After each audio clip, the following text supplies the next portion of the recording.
Hello, everyone, and welcome to the PSA Environment annual workshop. This sort of the theme of this year is quite a timely one. So environmental politics in a post-COVID world, challenges and future trajectories. And just a huge thanks before we start to the PSA for helping us sort of with the tech side of all of this, and to our amazing panelists and attendees. So thank you all so much for signing up for what we hope will be a very sort of productive discussion. So our first panel of the two-day workshop will be COVID and environmental politics, theoretical explorations. We have three amazing panelists with us this morning. Our fourth panelist sent a pre-recorded session, which will be uploaded on the PSA environment website because of some technical issues we had. So we will have three live presentations this morning. So without further ado, we'll be starting with Dr. Scott Leatham from the Scottish Wildlife Trust, presenting the paper entitled, "What can the UK COVID-19 response tell us about the nature of consumerism and neoliberal emergencies?" Thank you very much for that, Heather, and thank you, PSA, as well for putting everything together and making it all work magically. I should just quickly clarify, I'm not actually with the Scottish Wildlife Trust anymore, but that was actually a wee while ago. So I'm a senior lecturer at the Centre for Alternative Technology, and a tutor and things places. So thank you very much for everyone joining. Really looking forward to hearing from the rest of the panelists as well. So my working title at the moment is, "What can the UK COVID-19 response tell us about the nature of consumerism in neoliberal emergencies?" So I'm aware that quite a lot of participants in this will hopefully be coming from more activist backgrounds, more policy backgrounds. And so I've kept this not too focused on more the methodology and the academic stuff, but more on what does this mean, where does it put us, what is the political moment revealing about where sustainability transformations need to be going. So I draw on kind of degrowth, political ecology, and discourse analysis. I argue that UK COVID-19 response sort of confirms insurmountable flaws, really, in the policy approaches that fail to address the structural imperative for greater consumerism and greater commoditization, both of and allegedly for nature. So this is contained in things like ecosystem service valuation, natural capital, conservation finance initiatives, those kinds of things that seek to effectively create a kind of environmental green asset class, rather than looking at more structural imperatives of growth, greater consumerism, greater commoditization, and so on and so forth. So I argue this has implications for things like Green New Deal, for things like a green and just recovery, for a just transition, and so on and so forth. So by way of background a wee bit, my normal research in environmental issues looks at the kind of the construction of the consumer as a supposed kind of solution, as the privileged identity and agent that is going to kind of rescue us from unsustainability. So in this sense, the sustainable consumer is a kind of constructed identity through which the environmental issue is both understood and acted on, and in that sense, allegedly fixed. What I argue more generally is that this has significant repercussions for, epistemically, for our knowledge about what nature and it can be, which leads to the occlusion of different forms of knowing nature, with significant implications, particularly for local indigenous knowledges, and so on and so forth. So what does COVID actually tell us about that kind of thing? So I argue that the COVID response shows the mask slipping in what I would term the neoliberal management of citizens as sovereign consumers. So it shows what must be avoided in reimagining a livable future. So what I mean by this is, we understand the crisis and we understand our role in the crisis largely as consumers. Of course, there are also areas where we push back and we challenge that and we organize in different ways, and that's really important. I'll come on to that in a bit later. But structurally speaking, in terms of the resources we have available to us as citizens, what we are communicated to by government and so on, is that really it's all about consuming and going back to consuming. And so the main point, well, there's 3 points, but the first point that I want to make is that what we see in terms of essential consumerism, in terms of needs and wants, in terms of non-essential consumerism, is that really these terms are all entirely vacant of any meaning analytically. What we really see is a collapse in the distinction between a necessary act of consumerism and an unnecessary act of consumerism. One of the easiest examples for this is Greater Manchester councils, which recently put in around 260 million to keep Manchester Airport afloat, obviously as it struggles with reduced consumer demand. According to the representative from Telford Council, that was because they derived significant finances for essential public services from returns on that airport. So as a specific example, but if you take it apart a little bit, it has clear implications for how we might imagine a sustainability transition and what is their motive in reducing flights if their basic public services are to some extent reliant upon returns from investments in those airports. So what we see with COVID is I would argue, a clear parallel. In the COVID response, we see a clear parallel with so-called green consumerism. Consumerism that qualifies the citizen, whether they're dining out to help out or they're buying a Pret whilst they're returning to work. People's actual labour, it's almost incidental to the need to be on the move and consuming as such. So when we talk about building back better, it's clear that the main role of the citizen is to buy stuff. And equally, in some imaginations of the Green New Deal, in some imaginations of a green recovery, it's the increasing ability to buy stuff, albeit buy stuff of a particular orientation, but nevertheless buying things. And I argue the reason for that is inherently structural.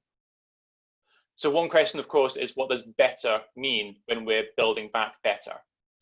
And in this sense, the discourse is rife with mentions of restoring GDP growth, which has never been able to distinguish a better or a worse.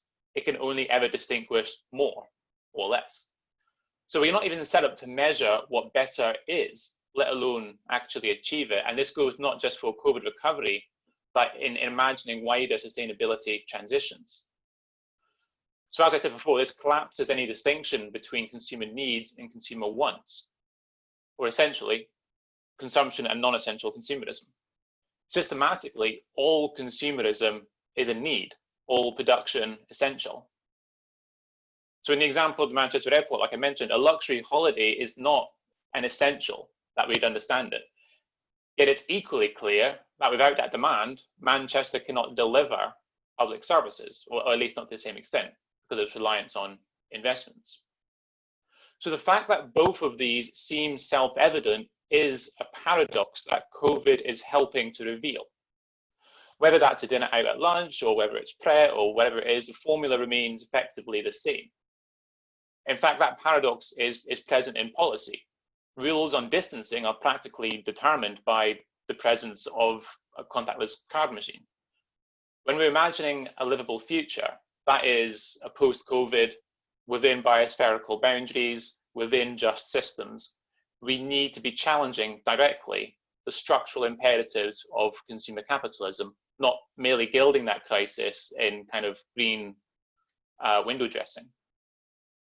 So I would argue that grassroots organizing points to different constellations of social actors interacting through non-marketized, non-hierarchical ways, whether that's supplying food on a local basis, whether it's reclaiming and reappropriating space, whether it's literally just within a flat of a block of flats and helping to provide food and medicines to those sheltering. What we really see is actually almost a kind of a lukewarm reaction to that by many local councils. And I think we can welcome that to an extent, whilst not forgetting lessons from urban geography, from urban political ecology and so on, about how those spaces were first appropriated within a neoliberal city. So such practices indicate what is needed for moving sustainability transformations beyond greening what exists and towards a more of a praxis. So one of the main political challenges has always been, how do you bring a destructive, an extractive and an abusive system to an end whilst the productive capacities effectively remain in place? So that's obviously building people like Gramsci and so on.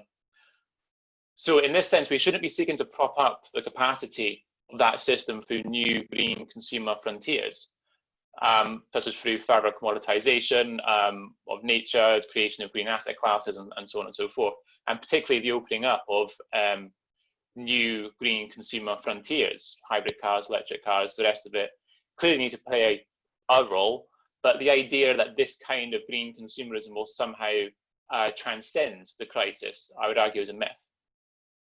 So the COVID crisis is quite similar. Despite a lockdown, there was no dismantling of the inertia in the system. The productive capacity of the unsustainable system remained essentially in place, and it now draws people back even as a second wave appears to emerge. So ultimately, COVID in the UK has kind of helped us show how distinguishing types of consumerism, types of workers, according to need, is fundamentally flawed when the only criterion of success that we're using is just more consumerism. And this is linked directly to the provision of public services in many cases. So sustainability transformations fundamentally need to be able to transcend this paradox rather than simply gild it. And that creates a purpose whereby we need to be able to see citizens for more than consumers. And a lot of that is going to be about reinstilling a degree of sovereignty and environmental consciousness that isn't simply managed through new markets, but realized in different ways. And I argue that's not only a process of imagining, but also remembering, particularly in other cases where it's also about undoing harm, whether by colonization, whether by neoliberalization, and so on and so forth. So I'm aware that I'm potentially coming towards the end of my time there. So I'm gonna stop it there, other than to say that I'm happy to provide notes to on if I may have dropped out at all. And I look forward to any questions, comments, and discussion that people may have. Thank you very much. Thank you so much for that amazing talk, Scott. Let me just unmute spotlight. Right, so, and just to sort of reiterate, we will be having a Q&A session towards the end once we've had all our panelists give their talks. So any questions or comments that come to mind, pop them in the side chat, and then towards the end, we will be engaging with those. So next up, we have Dr. Erika Cudworth on delivering a paper entitled Zoonotic Politics, the Impossible Bordering of the Leaky Boundaries of Species.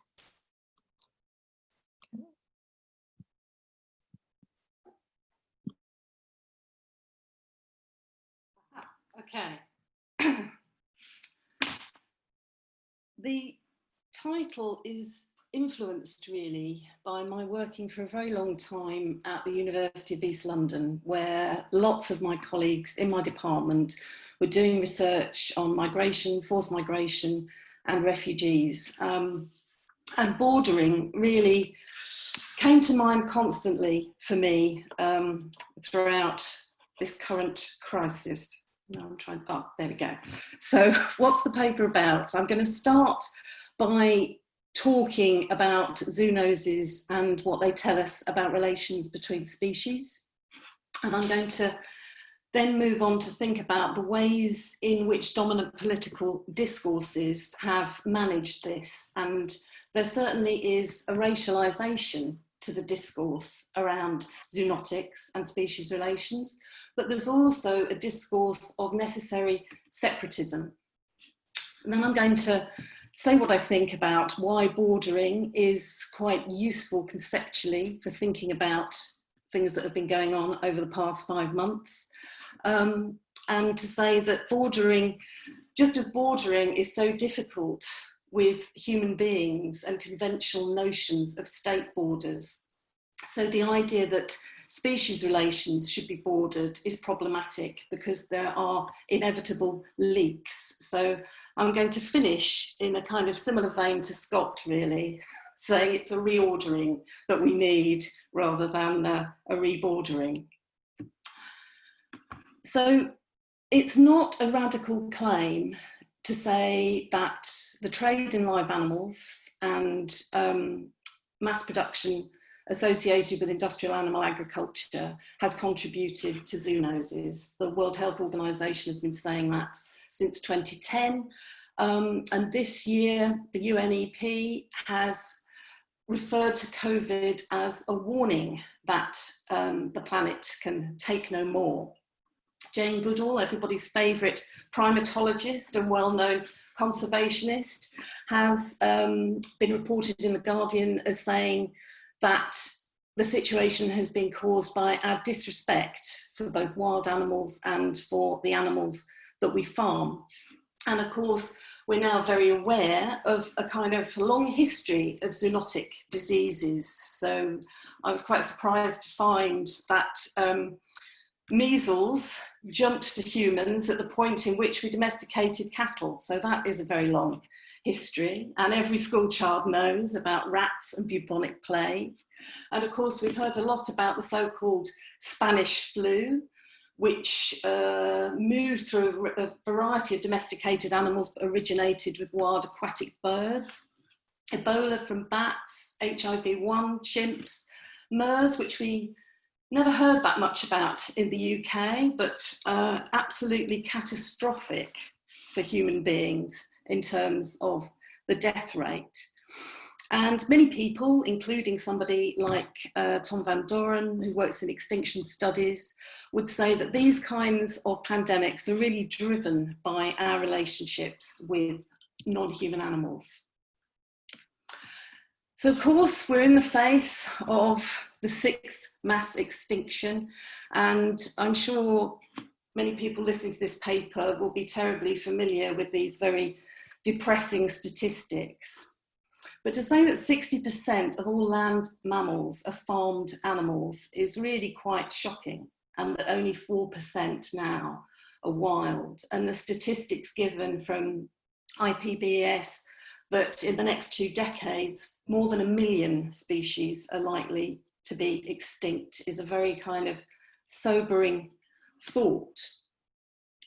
So we've seen in the media, or certainly in some of the news media, that the way in which certain countries and cultures are represented are seen as being responsible for the current situation in which we find ourselves. But whereas wet markets in Asian countries have been demonised, really, we could say that a kind of condition of our relationships with other animals, in particular with mass industrialised animal agriculture, might also be demonised. And what we have seen over the period of lockdown and beyond is a kind of intensification of violent practices that we might associate with what Barbara Nosk back in the 90s termed the animal industrial complex. So between April and September, many slaughterhouses were closed. So the slaughter industry were able to use different depopulation methods for dealing with animals, whether that was smothering chickens with foam, the same kind of foam as used in firefighting, or suffocating pigs in industrial units by closing the air vents or poisoning their food, or using things called in the trade by innocuous names or relatively innocuous names like blunt force trauma, which would be something like throwing a piglet on the floor until it's dead. Well, hopefully dead, you might say. But there's all sorts of culling that's occurred in other animal industries, zoos, racing, experimental laboratories. And I suppose what COVID has revealed, or one of the things COVID has revealed, is the extreme vulnerability of non-human animals in these kinds of situations of crisis, but also our fragility as embodied human beings. But of course, I'll go through this very quickly because we've already talked about this. We're encouraged to return to business as usual as the next pandemic, you know, the rumours are probably from China, probably related to pigs, waits in the wings. But of course, the new normal is actually the old normal: mass human poverty, forms of inequality, species extinction, climate change. That's what we're encouraged to get back to. But of course, what we saw during lockdown was a chink into what else could be with the travel restrictions and the move towards a more digital economy. We saw rewilding practices, we saw creatures reclaiming space, declines in pollution levels, but it wasn't all good. So in many countries where there are large populations of street animals, there was concern about starvation. And there are also the case in the UK that animal rescue centres were inundated with animals, people surrendering animals because that they were kept as pets because of financial hardship, or because, particularly in the case of cats, in the early weeks of lockdown, people were very frightened that they would be contaminated by their cats going out and back in through the cat flap. And then, of course, we have lovely Rishi encouraging us to go out and drink to support the economy, or eat to support the economy. Whatever we do, we must consume. So this was a very nice picture that cheered me up considerably. The mountain goats of Llandudno moving into town. This is quite a troubling picture. This is taken in Mumbai, and there were citizens' organisations going out to feed street dogs in a situation in which they really weren't allowed to leave their houses. And at first, the Mumbai authorities were talking about arresting people, and then they realised that if the street dogs starved, they'd have a massive rat problem. So then these citizens' organisations were encouraged to do their work. And that one, I just couldn't resist. I found in The Guardian that our Chancellor is a legend, a hero in encouraging us back to levels of consumption as usual. So that's something on the crisis and other species. What about bordering? Well, bordering theory has been used, as most people know, around decolonising and gender scholarship agendas. It's been used in international relations, it's been used in migration studies. And just a kind of basic recap of the kind of history of bordering, and a few points that I think are particularly pertinent. The idea that borders are both physical but also political, that they are cultural divides that divide us and them, and that they are also often racialized, that they are both geographic and epistemic. And certainly I've been writing quite a bit about notions of civilization and barbarism recently, and certainly the barbaric includes people and flora and fauna that are othered. So they're both territorial, they're symbolic, they're means of including and excluding. And two of my old UEL colleagues, Neri Yuval-Davis and Georgie Weems, in their recent book on bordering, along with Catherine Cassidy, talk about the ways in which borders are constantly made and remade, and that borders take place in everyday lives and practices. So we can see them in multiple spaces in civil society. And certainly I've used this picture a lot in presentations. I couldn't resist using it again, because this whole notion of the racialization of the border is kind of brought very starkly in there. And this is, of course, Britannia here. So bordering as a response to COVID-19. Well, certainly we saw bordering practices affecting humans, restrictions on movement, restrictions on travel, closure of public spaces, and the privatisation of people encouraged to stay at home. We also saw forms of biosecurity, whether it's the compulsion to wash your hands and use gel, to supposedly sophisticated track and tracing schemes. But one of the interesting responses has been the ways in which we relate to other species. So you might say, well, this ability of pathogens to jump species might indicate our kinship with other creatures. But as Steve Hinchcliffe says, what we've actually seen in trying to control the virus is a discourse of necessary separation. So this is how we master pathogens, by separating ourselves from each other and by separating ourselves from other creatures.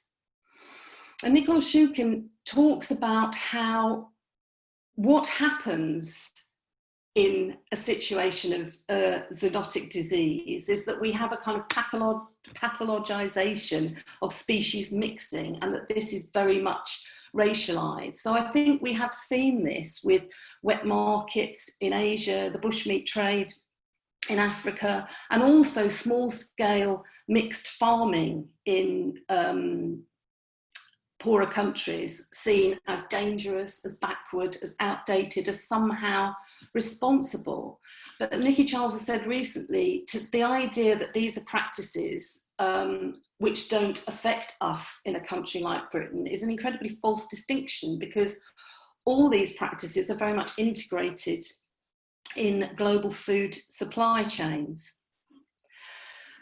So other ways in which we experience bordering, you could say that wild animals are very much increasingly bordered by the destruction of their habitat, and the way in which their habitat is fragmented contributes incredible pressure on both animals and more vulnerable, or more economically vulnerable humans. And of course, this increases the propensity for zoonoses.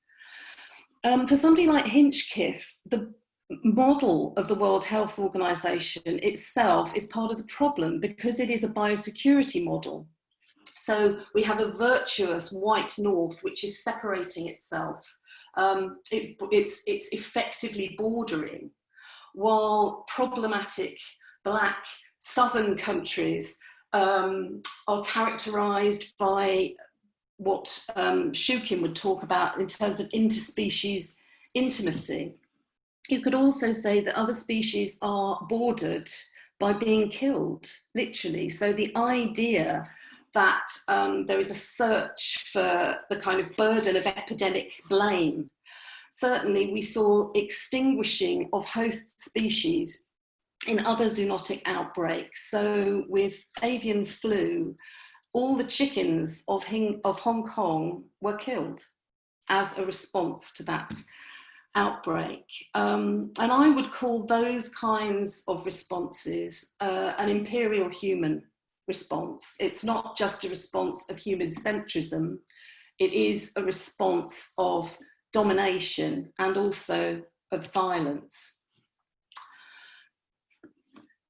So, the leaky boundaries that characterize zoonotic politics then.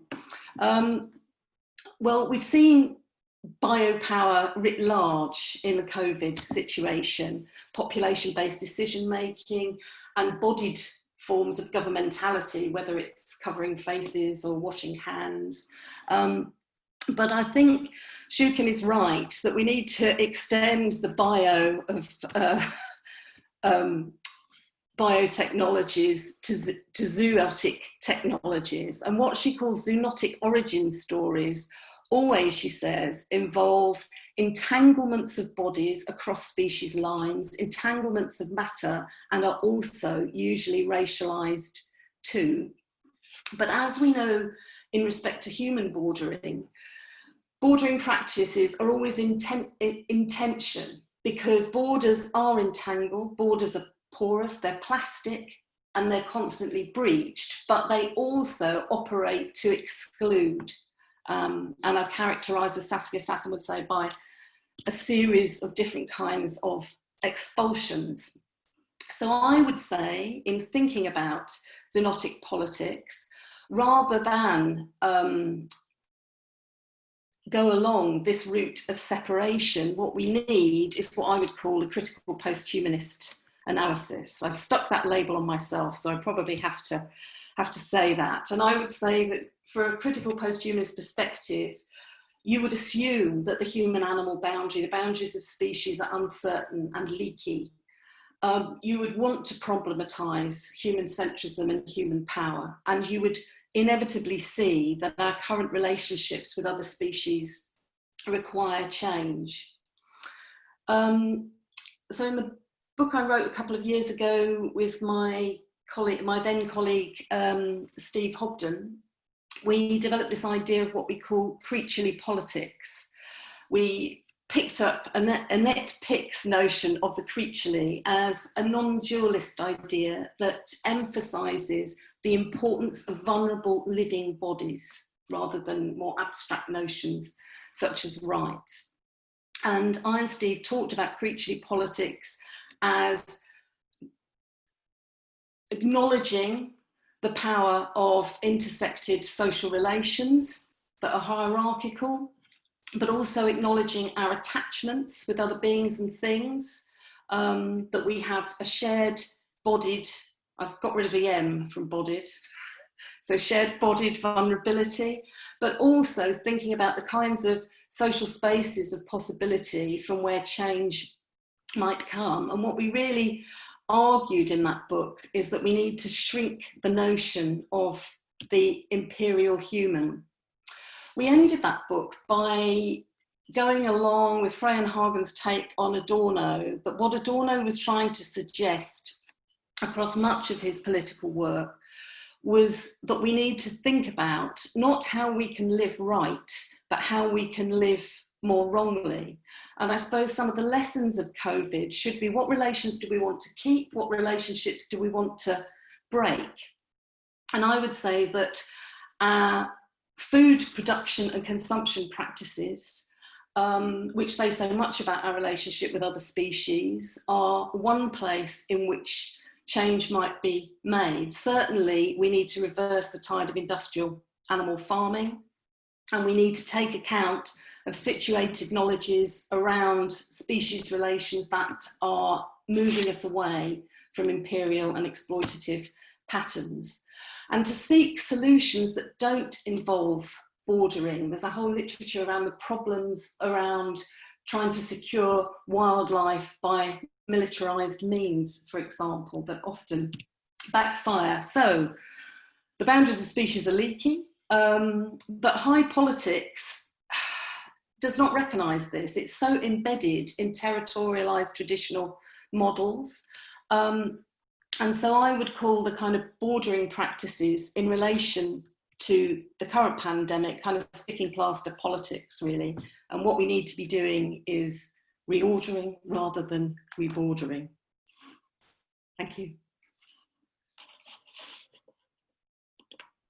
Thank you so much, Erika, for that fantastic talk. Right, so last but certainly not least, we have Dr. Cameron Harrington giving a paper entitled Retreat, Withdraw, Escape Security Imaginaries During the COVID-19 Pandemic. Up to you, Cameron. Thank you, Heather, and thanks everyone for joining today. So my talk today is speculative in I guess the best and worst sense. Speculative in the idea that I can take these ideas and run with them and kind of maneuver them in different ways. In the worst way, it's also an unfinished project. These are just sort of thoughts that I've kind of been ruminating with for some time. And I also think it's important to sort of temper our expectations about where we can go theoretically in the midst of a pandemic, and trying to figure out a way to think without finality, without an endpoint in place necessarily. So, as Heather mentioned, the talk today is really looking at security imaginaries during the pandemic. And the genesis of the idea comes really through my previous engagement with the Anthropocene, and specifically Anthropocene security. And I think there's a lot of really interesting interconnections between how we view or how we imagine security, both in relation to the Anthropocene idea, but also in relation to this ongoing pandemic. So the three imaginaries that I've chosen or selected, I've labeled retreat, withdraw, escape. And these intermingle, they're interrelated, but they're not quite synonymous. And we can see that in relation to the responses to the COVID epidemic, I'm talking the responses of discursive senses and the political and the legal senses as well. They also map onto our ideas of environmental security within the Anthropocene. So there's a lot of really interesting interplay. And the general question that is pushing me, or pulling me, if you will, is what type of security worlds are being imagined or are being created in response to COVID? And secondly, how do those imaginaries of security worlds, how do they link to the so-called security worlds of the Anthropocene? So the rest of my talk, which I'll try and keep to the time limit, we'll look at three specifically, as I mentioned: retreat, withdraw, and escape. So before I begin, I guess I should mention that there is, a very long literature on this idea of the imaginary, specifically the socio-technical imaginary from Sheila Jasanoff. And I've taken a lot from her work. And she defines this idea of imaginary, the socio-technical imaginary, as, quote, a collectively held and performed vision of desirable futures. Concurrently, it's also about resistance against the undesirable. And those imaginaries, those visions of futures are animated. They are propelled by our shared understandings of social life and what type of social order is attainable. Now, she uses these in particular ways, specifically through science and technology.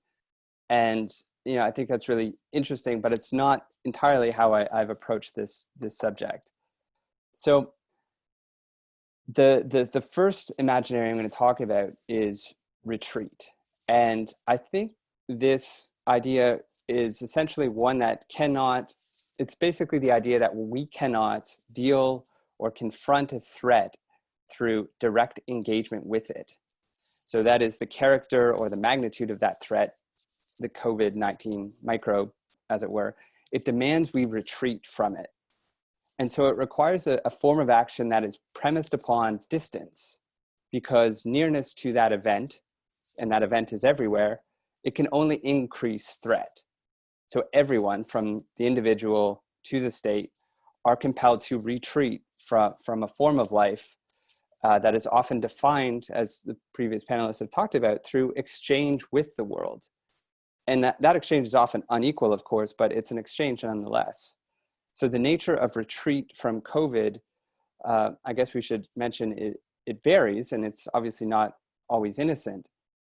Particularly, we see a retreat in terms of the erosion of certain internationalist ideals and the empowerment of certain effects of nationalism or populism. So in relation to retreat and the Anthropocene, this imaginary is activated in a few different ways as well. I think probably one that has taken the most hold is this idea of managed retreat.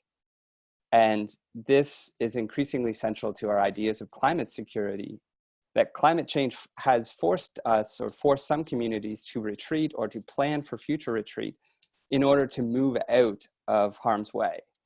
Now, of course, managed retreat, that has to be a misnomer. But nonetheless, it's one that has taken hold. And it's found everywhere. And you can see the different factors that have propelled it or pushed it forward. Major disasters, economic pressure from decreased agricultural yields, rising insurance prices, and so on. And there are some really well-known examples, perhaps most famously, the government of Indonesia moving its capital, or planning to move its capital, from Jakarta, which is home to nearly 30 million people, and to move the administrative capital elsewhere as a result of land subsidence. So you can find other examples of this type of retreat. And so it's this increasingly influential risk reduction option. And I think they come together when we're thinking of environmental security and security in relation to the pandemic. So the second imaginary I want to talk about is withdraw. And this one is it's imprecise, and I'm still working on it. But essentially, it's the notion that if we take seriously the idea that the virus is a disease of the Anthropocene because of, by virtue of the exchange between animal and human and the incursion of human civilization into the so-called wild, then we also have to think about the reconsideration of certain security logics that focus on defeating a threat through direct confrontation. And I think basically removing the threat or the threatened from its apparent natural state. So I think it takes on a particularly novel form here with regard to the pandemic. So we have this traditional view that democratic politics and security are enabled through active participation in mainstream society. At least that's a liberal form of vision. All of this is being challenged by new forms of appeals to solidarity through social distancing, shielding, etc., of that removal. The notion that physically removing oneself, indeed of physically removing everyone from the larger world, it's presented to us as this act of collective care, as an act of solidarity. You know, this idea that we are alone together. So even if an individual identifies as healthy, the appeals, which are legal and moral, to withdraw, it is meant to reduce harm or the potential for harm, particularly for those who are deemed highly vulnerable from exposure. So this repositions certain ways of being, particularly our relation to others and other bodies. And so the act of removal, it's not seen as a form of capitulation or a form of neutrality, but this virtuous act of social security. So to preserve society, we must withdraw from it, at least in physical form. Obviously, those kinds of appeals overlook a lot of significant dangers from that withdrawal, namely violence inflicted upon vulnerable bodies, women, LGBTQ, children, those who are ill, all of those who depend upon society for at least a modicum of protection. So where does withdrawal come from in terms of global environmental politics? You can spot it focusing on the data that humans are incurring upon natural spaces. The other way you can see it is through the specific acts of withdrawal of vulnerable species or vulnerable animals or wildlife from natural spaces so that they can be collected, they can be sorted, and they can be held in stasis for some indeterminate amount of time. One thinks of the Svalbard global seed vault as one example. So all of this is about withdrawing from the world as a form of care, as a form of social solidarity. And it's built upon this mutual recognition of mutual embodiment, despite those clear differences in vulnerability. The last imaginary I want to focus on is the imaginary of escape. And these imaginaries differ from retreat and withdrawal because it assumes a transition to a new state of being, the birth of something else. And the escape imaginaries come in a few different forms. The first would be usually propagated in types of sensational accounts, which merge this apocalyptic imaginary with an escape from the world. Think of certain very wealthy communities or wealthy individuals who seek to build these isolated enclaves, New Zealand or elsewhere. You can look at extraplanetary colonization as another example of escape. Elon Musk being the sort of standard bearer of that. This form of escape is a hedge against collapse from some type of system level existential threat. So you can view other forms of maybe less pernicious or less sensational, maybe just as sensational, escape imaginaries through geoengineering. And the focus on silver bullet technologies. Even from ostensibly critical IR projects, you can find forms of escape, ideas of activating utopian ideals and capturing of certain types of hope. Now, escape in terms of the COVID pandemic comes in one major form, of course, and that's global vaccination. And it's a future that escapes the present predicament. And this is probably the clearest imaginary I think possible, but it's complicated because I think what this form of escape is trying to prepare us for is a return to normal. And it's a probably impossible, of course, to do that. And maybe it's a good thing for some, and it may be a bad thing for others who want to build a different or a better world. But the socio-technical imaginary of escape through vaccination or a vaccine is one that's, I think, almost built on this conservative notion of emancipation, one of a return. And one fears that we're sort of seeing glimpses of this already with UK officials preparing the country to prepare to pay back what they've been forced to spend to kind of keep the country going from so-called collapse. So we're seeing this eventual preparation for a return to normal, and escape is littered throughout all of that. So obviously there's a tension here within the imaginary of escape by immunization, and the tension is evident at the level through which this imaginary becomes operationalized. Is this escape a global one? Would it be achieved through some type of collective security alliance of nation states? One has their doubts. Would it be therefore a more nationalistic form of escape through a system of a race, in fact, of individual nation states that are scrambling to produce these often weak results in response to this given global event? So given what we've seen so far, I think the latter is at least the one with a lot more momentum.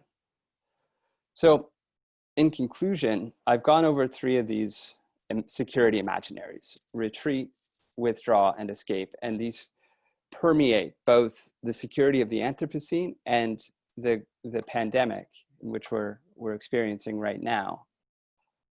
If this really is an Anthropocene virus, it's not simply because it just emerges from a human nature exchange or entanglement, but through these imaginaries of security as well. This tells us something, I think, something deeper about how we respond to these liminal moments when the old world is dying, but before the new one has yet been born. And I think it's for this reason why all of these thoughts are so speculative at the moment. And I'll end there and look forward to the discussion to come. Thank you. Thank you so much, Cameron, for another fantastic talk. And starting to see some interesting kind of cross-cutting themes linking sort of your talks together. So I guess I'll just initially open up the floor to any comments or questions from the audience. You can just submit via the chat function. So kind of give you, I guess, a few moments to cut your thoughts. And if not, I've got some questions of my own as well.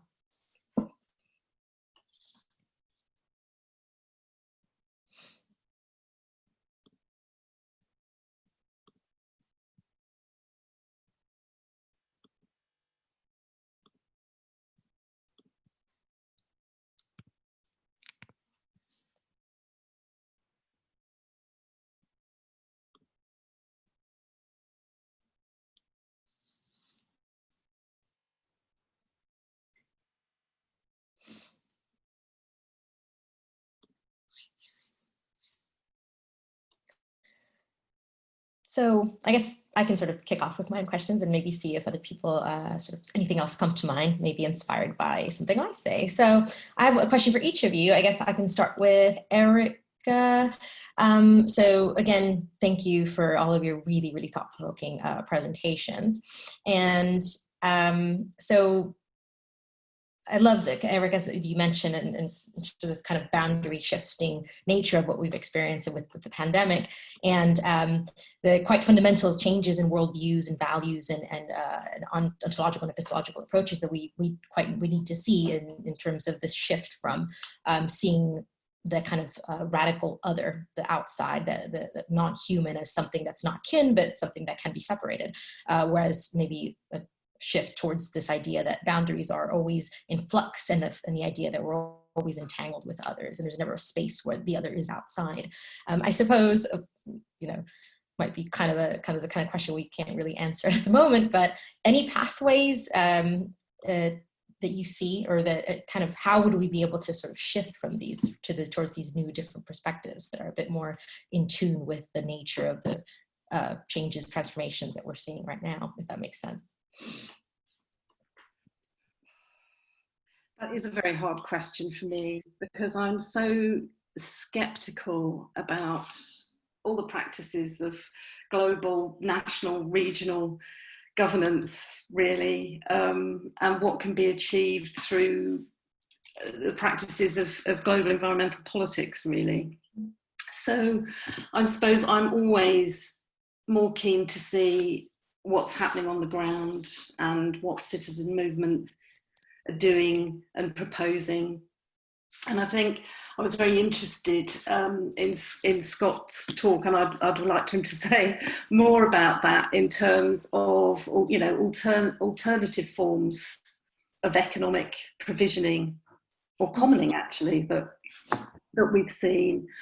I suppose in terms of concrete change, I'll have to do the governmental thing and say that, more regulation of animal agriculture.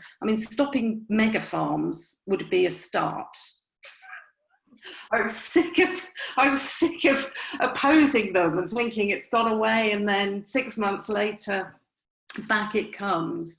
But really, some kind of transitioning of practices in animal agriculture and a lessening of our reliance on meat and dairy would be a start.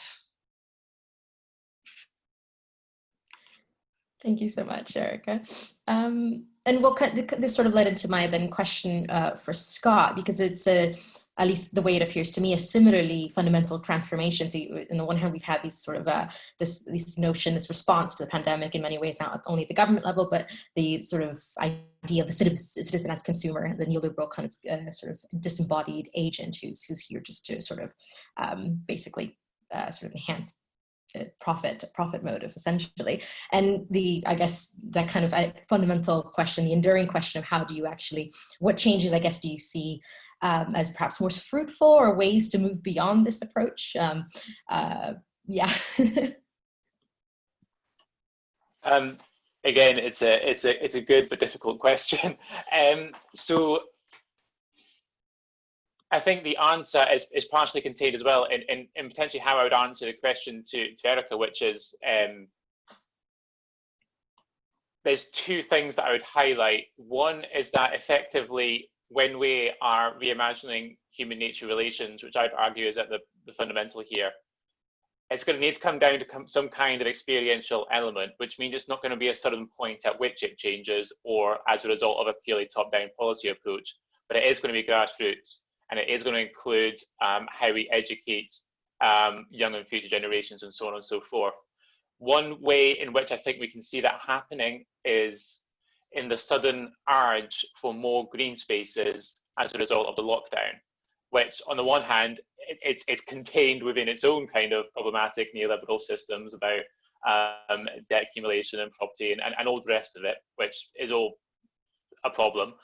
But on the other hand, there's some kind of desire that seems to emerge somewhat spontaneously, whereby people wanted to access nature more. And I think that's really interesting. And the fact that one of the criteria of a lockdown was that you could go outside for an hour. Well, in a Scottish context, you could go outside for an hour to exercise. I think it was similar elsewhere. I think that's quite interesting, because it does speak quite fundamentally to a connection. That connection is obviously mediated through the systems that we have, which I would argue are problematic. But nevertheless, there's something quite innate there.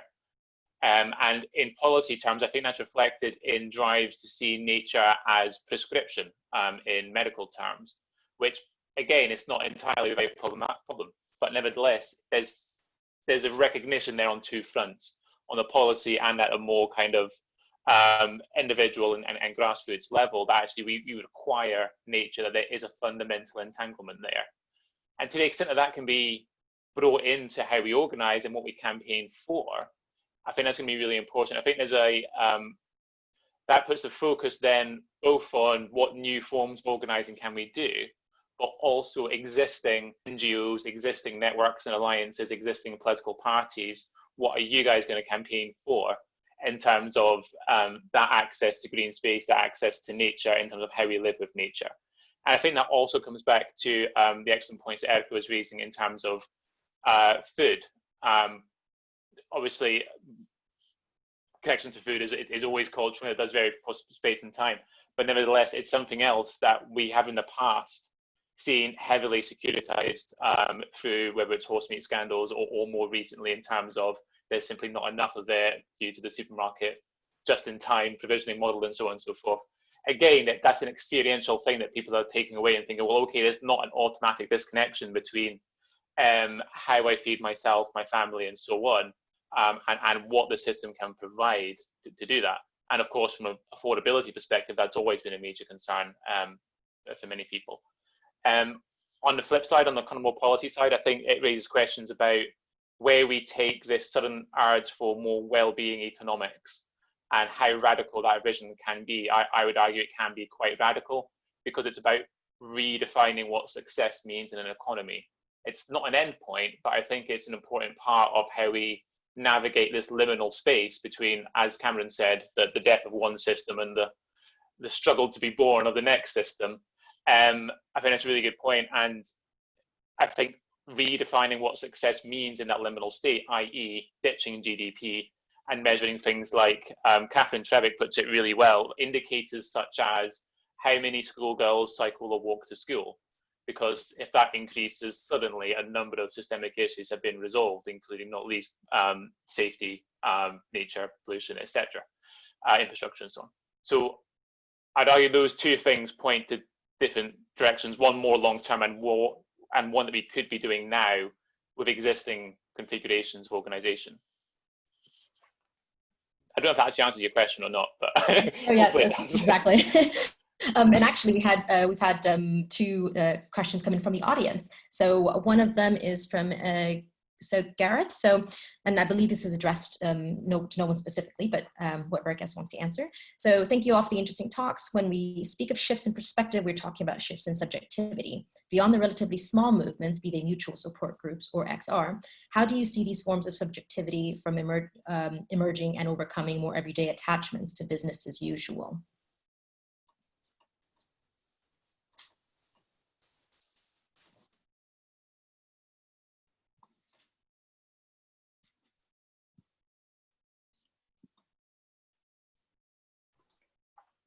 Is there anyone in particular that you wanted to ask that to, or is it a general?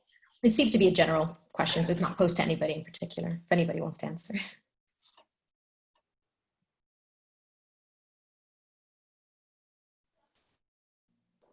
I can say something relatively inconsequential perhaps, but it's something. And I think one of the ways, though we probably both agree or all agree that those sorts of relatively small movements, whether they're the mutual aid groups or XR or others, do have had quite a lot of impact, but not necessarily anywhere close to the type of impact that's needed for certain types of transformational change or structural change. But one of the ways that we can see forms of subjectivity emerging, I think, relates back to what I was speaking about earlier, which is this kind of exposure to insecurity that many new groups have had to endure. And this is the type of experience that I think, being new to many sort of communities that have not had to have that kind of social insecurity placed upon them, this exposure to new forms of threat and risk in ways that maybe they otherwise hadn't yet felt, living this blissfully sort of ignorant life, to put it bluntly, of just going about their business without a care in the world, I think is important. And I think it perhaps explains certain aspects, at least, of the galvanization of public opinion and public support and public movement towards these certain protest groups that are happening with respect to Black Lives Matter, perhaps. At least the allyship that's involved there to get that kind of mass amount of people out on the streets for really the first time, if you take the numbers seriously, that it is perhaps the largest sort of mass movement in history. Obviously, it's not disassociated from the COVID pandemic. And maybe if we start thinking about, well, is it this type of exposure to insecurity for the first time of these groups that are starting to listen and think and react in ways that they before had never done, or at least had been able to kind of avoid. That could be an explanation for why we're seeing those that galvanization of support and participation. Thank you so much, Cameron. So we have another question, one from Jenna. So Jenna says, some of the young environmental activists who I research with speak about the COVID pandemic being a direct result of global capitalism as an economic and political system. Environmental politics proposes social change, falling into reject or resist radical and reformist change. Is it already too late for reform?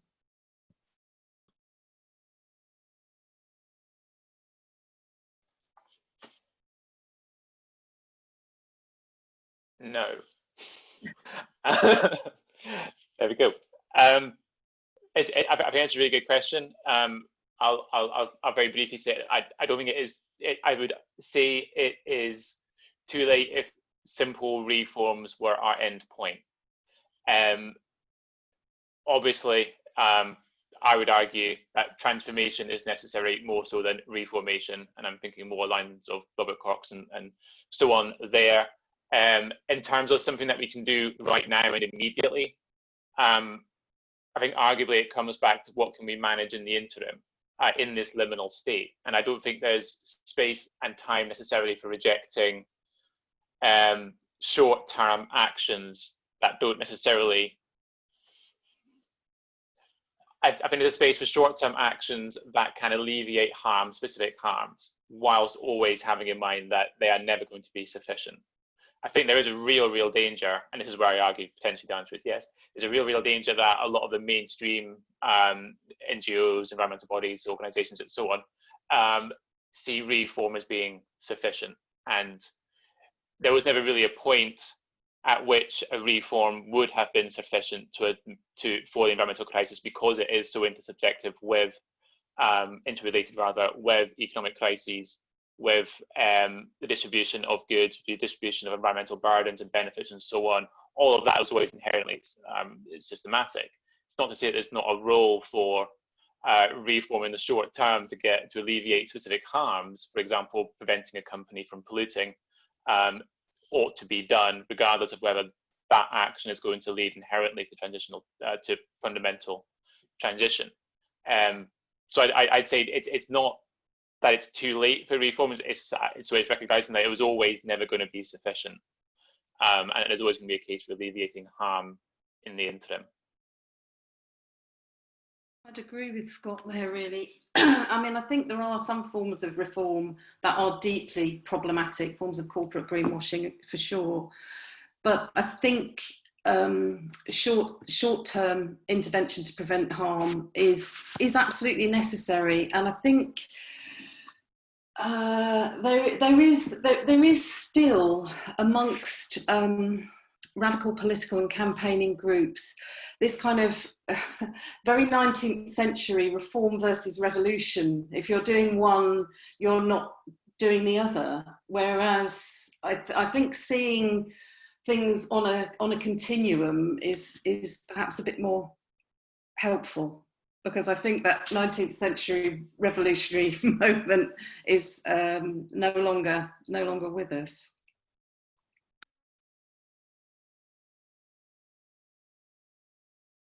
Oh, sorry. Any other comments before we move on to the next question? Thank you so much.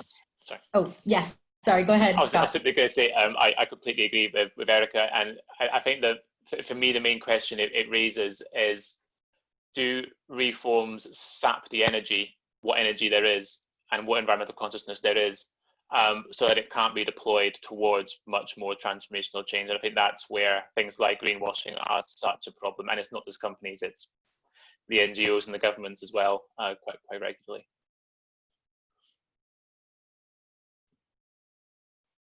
Excellent, thank you, Scott. Right, our next question is actually for Scott. So from Kathy, if I heard correctly, I thought Scott said that as well as thinking about the future, we also ought to engage in practices of remembering as a form of political action. If I got that right, what sorts of remembering do you mean? Can you say more about it? Is there a danger of romanticizing a past that never existed or casting nature into the past when it is perhaps properly understood as a contemporary phenomenon? That's a really good question. Thank you, Kathy. So there's absolutely a danger of romanticizing a past.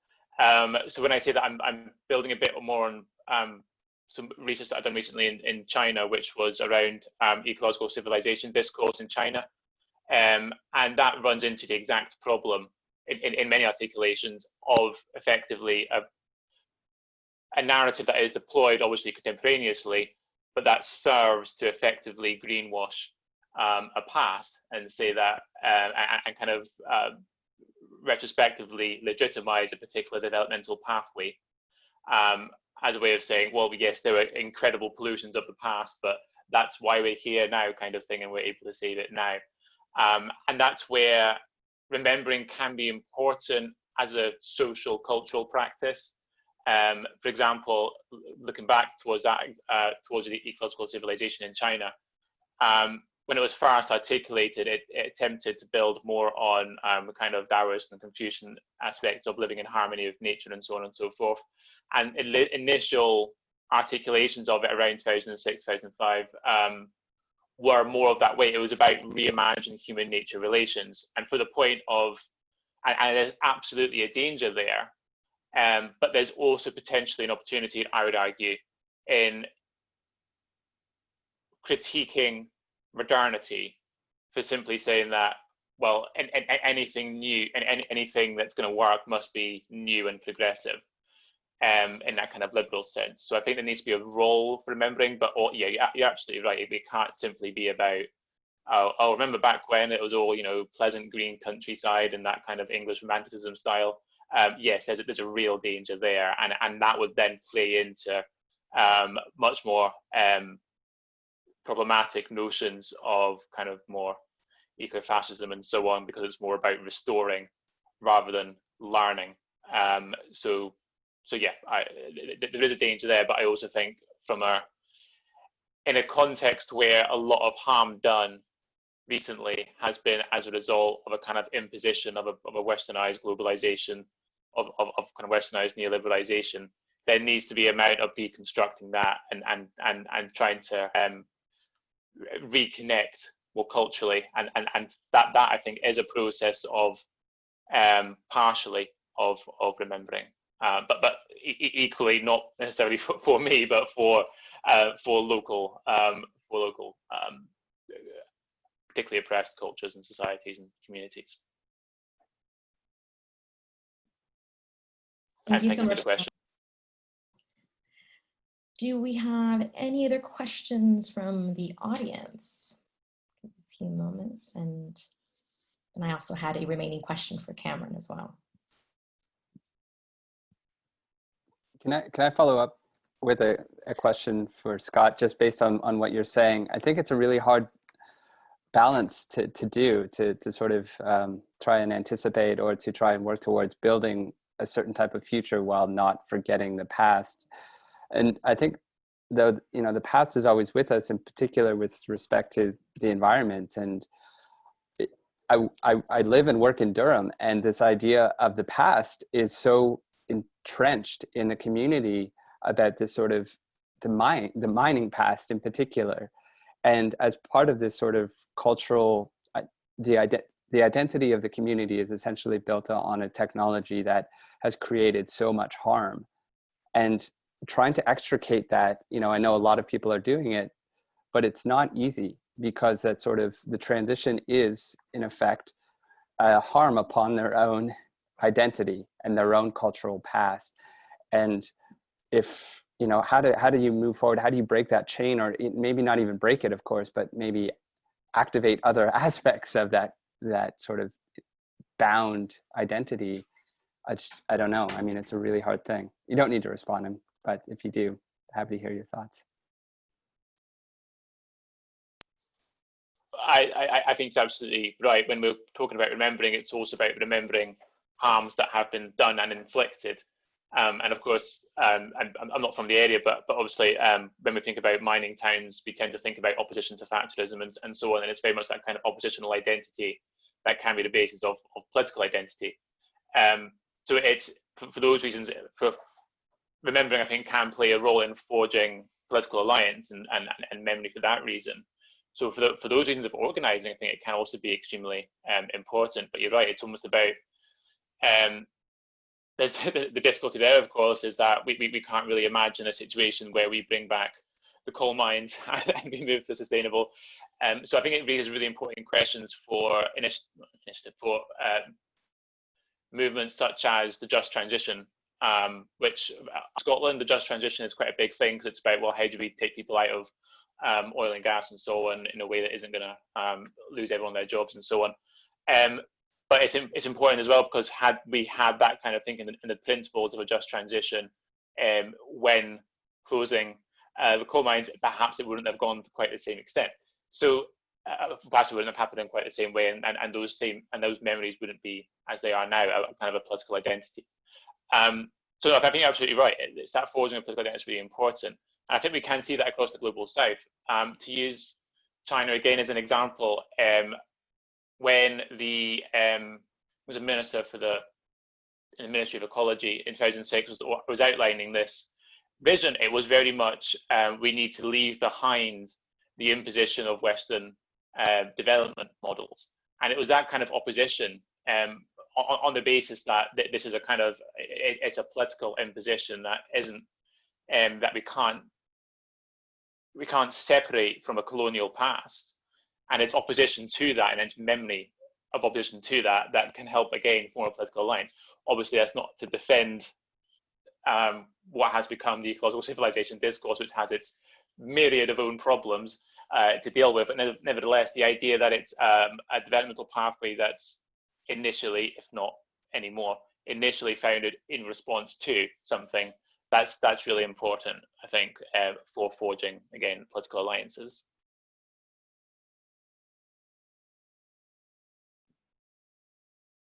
Thank you so much, both of you. Any other comments, questions? Sort of similar to the kind of notion that the philosopher Jacques Derrida talks about, the idea that the past is the structure of the living present, and that there's never, so even just like our descendants, we bear traces of our descendants, and not just human descendants, but you think of kind of microbes and traces of ancient viruses that make up our own DNA. So never, it's always with us to varying degrees. So any other comments?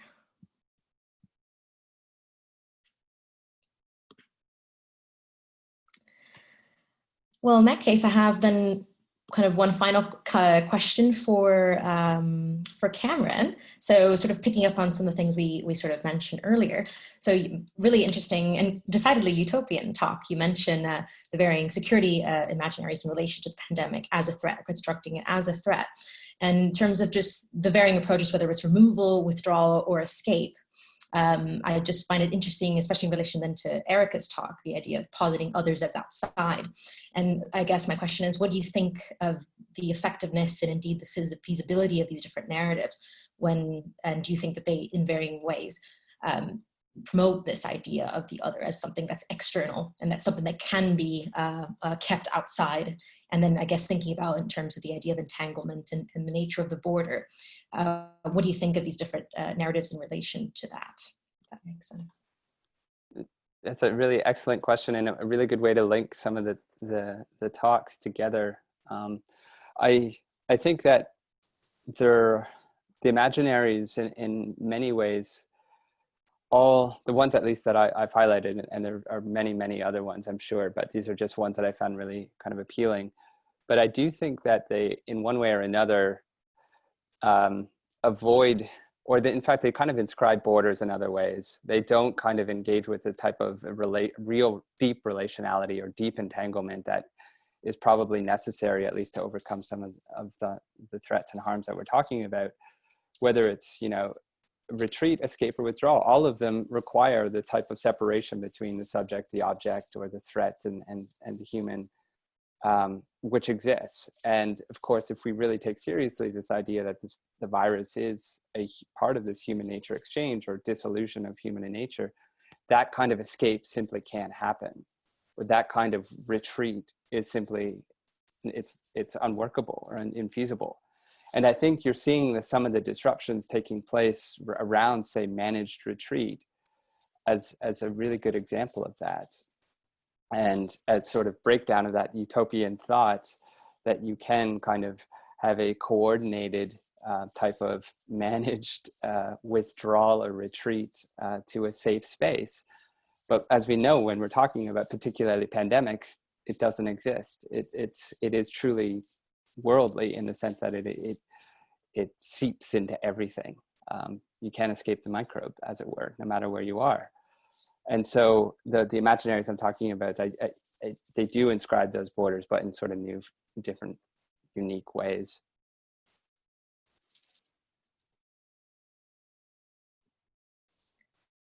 Yes, I suppose one of the kind of interesting and shocking and maybe destabilizing lessons of the pandemic is the idea that even the sort of purportedly isolated human subject doesn't exist. Like everything, as we've seen, it's just completely dismantled borders, the barrier between the self and the other. It's put that into light, and it's quite interesting in terms of the political implications of this, I suppose, and ethical as well. Right, so we've got a few more minutes. Any kind of final comments or questions from the panelists to each other or anything before we wrap up? I had a quick question for Cameron, if that's okay. So it's quite a specific one, actually, and it might stem from my ignorance, my misunderstanding of the concept. So apologies if so. But there's the category of withdrawer. I was interested, and again, potentially I missed some, but you framed it as kind of a withdrawal from social spaces and so on. I was wondering if you also saw in there a constructive way of developing new social spaces, if we can call digital spaces social spaces, and Manuel Castells and so on would say that we can, so I will. So is there also a constructive process there, and is anything of that worth preserving? Yes, I think so. I think as it is with really any imaginary that we're talking about, it's up to us to kind of find the imminent, imminent moments, at least for progressive action, or the imminent qualities within the concept itself, and try and bring them and practice them.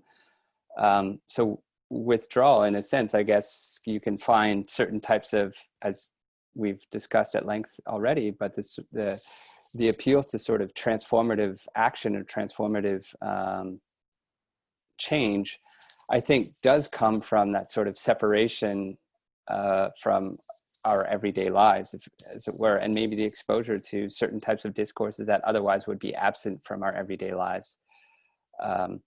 And this idea that the withdrawal or the taking from our natural state of being and putting it somewhere else or removing it to somewhere new, I think has really powerful opportunities inherent within that to building that kind of, let's say, transformative or better world, as it were.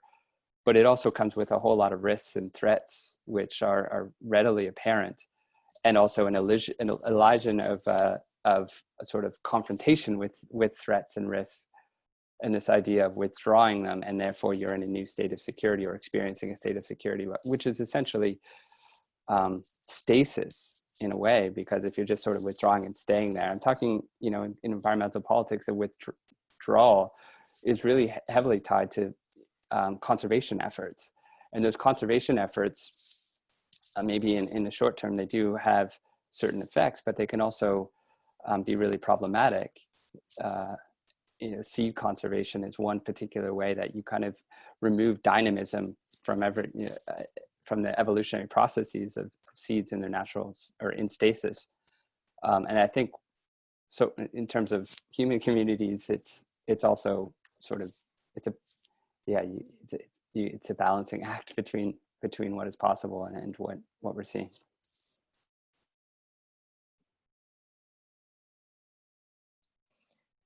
Thank you so much for that. Any final comments or questions?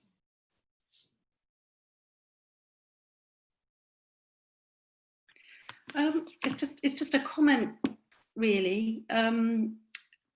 In terms of I've been thinking a lot about transhumanism, which is something I've never been interested in, but I have a PhD student who's working on it. And I used to just think Elon Musk was ridiculous and not take him too seriously. But this person is kind of really trying to nail that kind of techno-fixed discourse of escaping the body. You know, if we were all a nanobot swarm, we wouldn't need to worry about COVID-19 at all. But what is frightening is that so many people in positions of considerable power and influence hold some of these ideas. And I didn't realize what a kind of, it's a very tiny and elite network, but it is a powerful and effective network. And it's something that people like me who've never been that interested in cyborgs and technology and this kind of leaving the impulse of leaving the body, I think we need to take it a little more seriously, because these are, you know, powerful people. I completely agree as well. It's and politically, ethically quite problematic, because the idea is to escape. And of course, if you look at sort of a lot of the discourse, not only with Elon Musk, but with Jeff Bezos and his plans to colonize outer planets, the idea is, you know, this would be, well, they promote the idea that it would be a democratic solution and that it would be available to all, but really it's something that would be accessible to the global plutocratic elite, leaving ultimately other species and the rest of the human population to scramble in a world with increasingly few resources and things like this. So it's, yes, I worry about this as well. I think it's, I don't know if you have what do the others think of this? We do live in the Capitalocene. You know, we might be able to be a little more tolerant of those ideas, but you know, part of the logic is that humans, particularly poor humans, are expendable, and that's worrying.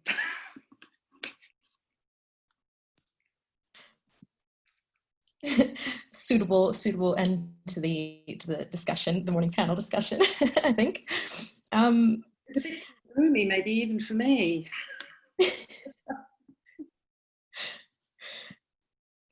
It's the other kind of strand within the wider post-human umbrella, isn't it? I'm not sure exactly how prominent it is, but I've come across a bit of it as well myself.